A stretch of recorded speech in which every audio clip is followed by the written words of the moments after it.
Perkenalkan, nama saya Dr. Indah Indriani.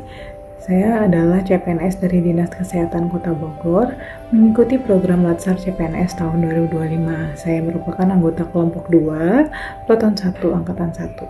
Pada saat ini, saya akan membahas tentang kesiapsiagaan bela negara.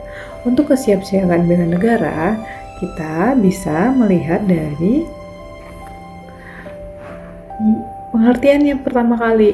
Kesiapsiagaan bela negara adalah suatu keadaan siap siaga yang dimiliki oleh seorang baik secara fisik, mental, maupun sosial dalam menghadapi situasi kerja yang beragam berdasarkan kebulatan sikap dan tekad secara ikhlas dan sadar yang disertai dengan kerelaan berkorban, dilandasi oleh kecintaan terhadap Negara Kesatuan Republik Indonesia berdasarkan Pancasila dan Undang-Undang Dasar tahun 1945 untuk menjaga, merawat, dan menjamin kelangsungan hidup berbangsa dan bernegara.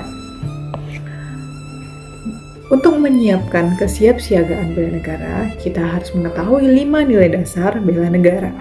Yang pertama itu ada cinta tanah air, yang kedua sadar berbangsa dan bernegara, yang ketiga ada setia pada Pancasila sebagai ideologi negara, yang keempat rela berkorban untuk bangsa dan negara, dan yang terakhir adalah kemampuan awal bela negara.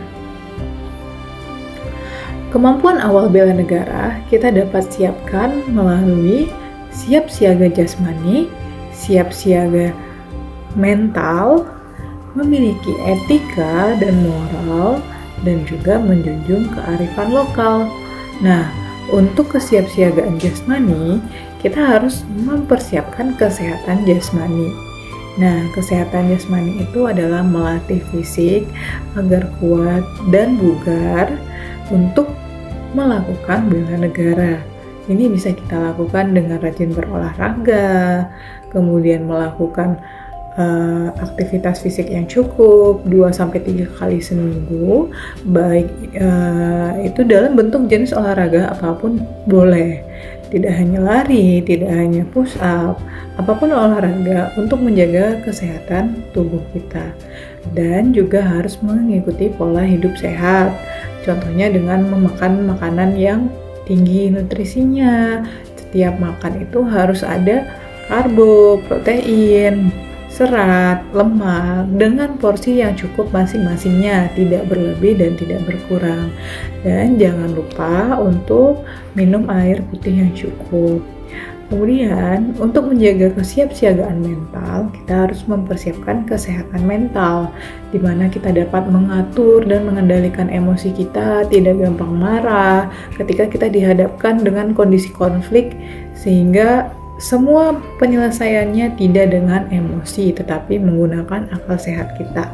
Ini juga bisa kita landasi dengan rajin beribadah, mengingat Tuhan, sehingga semua aktivitas kita bisa kita lakukan dengan baik tanpa emosional. Kemudian kita harus memiliki etika dan moral. Nah, etika dan moral ini kita bisa lihat dari pelaksanaan upacara. Itu tidak hanya upacara dilakukan kemudian selesai, tidak, itu ada keprotokolannya yang banyak aturan yang bisa kita pelajari di sana. Kemudian ada menjunjung kearifan lokal, itu dengan mencintai produk Indonesia. Sekian materi yang dapat saya sampaikan. Mungkin itu saja yang dapat saya sampaikan. Apabila ada kekurangan, saya mohon maaf. Assalamualaikum warahmatullahi wabarakatuh.